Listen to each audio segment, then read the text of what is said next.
Ghost Recon Wildlands is a huge game, and at E3 2016 it was playable for the first time.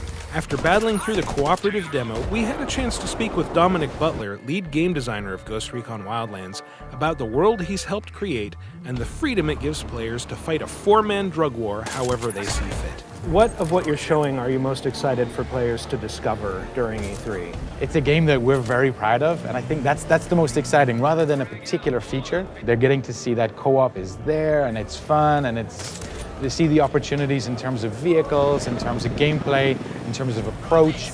And I think in the longer term, when you can see those opportunities extended to the narrative as well, it's super exciting.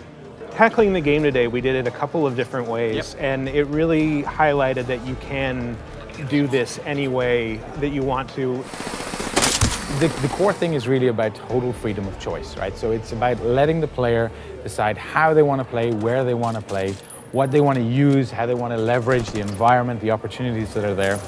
But it is a very dangerous and reactive world, so once the alarms start going off, that alarm propagation goes out, reinforcements get called, and suddenly you find yourself not dealing with 2 or 3 enemies, but a dozen or more. They're coming in by armored vehicles, they're sometimes coming in by helicopter, and so things can escalate. They can get really big very quickly if you're not prepared. At one point, I freed some rebels that were in a cage. Right, yep. Can you tell us anything about them? Yes, so the rebellion is there. They exist in the world. It's really the people of Bolivia that are trying to fight back, because their whole country has been taken over, right? So they're trying to fight back, but they're completely underfunded. There's a corrupt local government that are working with the Santa Blanca, so the people really have no choice, they have no support. And this is an optional benefit that the player can leverage, is to try to help build up this rebellion, to support those rebels. Sometimes in camps you're gonna find cages, you're gonna find them imprisoned.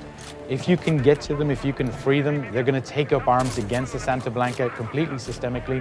You don't have to tell them what to do. They know where the enemy is. They're going to start fighting back, and it's a way to kind of leverage one faction against another. And we also put a name to the face of the leader of Santa Blanca, El Sueño. El Sueño, that's right. What can you tell us about him? He's an unpleasant character, but he's at the same time the charismatic leader of the Santa Blanca. He's the one that led them to power. He's the one that brought them into Bolivia and help them take over Bolivia, turn it into a narco state. But he rules through intimidation, through bribery, corruption, whatever it takes. They got a beat on us. So when is Ghost Recon Wildlands coming out? So Ghost Recon Wildlands will be released on March 7th, 2017.